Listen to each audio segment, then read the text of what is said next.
Sebelumnya Assalamualaikum warahmatullahi wabarakatuh. Perkenalkan, saya Muhammad Yusuf, mahasiswa dari jurusan D4 Teknologi Rekayasa Kimia Industri, di mana dibuatnya video ini adalah dengan tujuan untuk memenuhi nilai ujian akhir semester mata kuliah Pancasila. Nah, di sini mungkin saya akan sedikit review materi apa saja mungkin yang saya dapatkan dari belajar mata kuliah Pancasila di semester ini. Nah, mungkin yang pertama saya mulai dari Pancasila sebagai ideologi negara. Nah, jadi berasal dari kata ideologi. Kata inti dari ideologi adalah idea, yaitu adalah ide. Bisa jadi diartikan sebagai konsep dan juga dasar. Nah, bisa kita artikan juga bahwasanya Pancasila ini adalah suatu ide yang disepakati oleh semua warga negara Indonesia. Bahkan ketika dibuatnya Pancasila pun itu melalui kesepakatan rakyat Indonesia yang akhirnya kita aminkan bersama, yaitu Pancasila sebagai ideologi negara, yang artinya yang sangat mendasar. Pancasila itu sangat sakral, di mana poin-poin yang ada di dalam Pancasila itu yang bisa kita implementasikan di dalam kehidupan sehari-hari. Terkhusus beberapa poin tentang kesatuan, kemanusiaan, keadilan, dan segala macamnya. Itu nanti yang jadi landasan kita sebagai warga negara Indonesia untuk bernegara dan berbangsa. Nah, lalu untuk materi kedua yang masih saya ingat, yaitu ada Pancasila sebagai ideologi terbuka.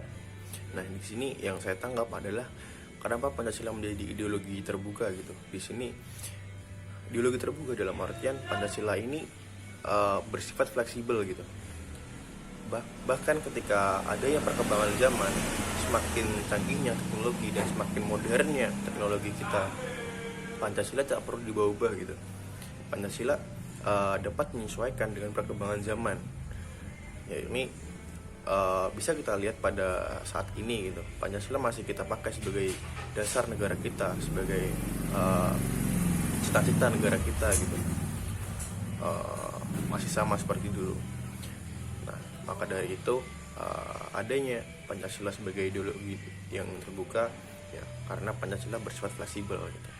Lalu ada juga Pancasila sebagai paradigma pembangunan. Nah, di sini tentu kita ketahui bersama gitu, tujuan dari pembangunan sendiri itu adalah untuk membangun infrastruktur dan bertujuan untuk mensejahterakan manusia di dalamnya.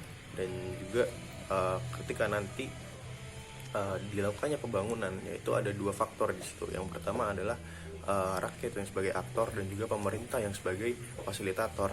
Yang di situ juga sudah dijelaskan dalam poin-poin dalam Pancasila. Jika kita hayati bersama bahwasanya pembangunan ini juga sangat perlu untuk membangun peradaban dan juga membangun nantinya generasi yang akan mendatang.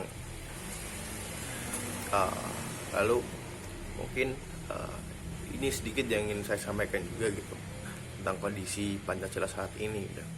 Jikalau saya ditanya sebenarnya keadaan Pancasila sekarang ini seperti apa gitu, apakah masih sama seperti dulu ataupun bagaimana,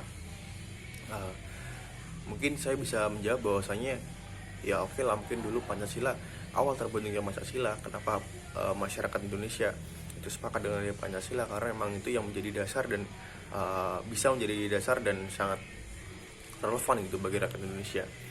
Sehingga pada pembentukannya pun tidak dalam waktu yang singkat gitu, butuh waktu yang lama juga untuk merumuskannya. Bahkan juga ada sedikit perubahan di situ.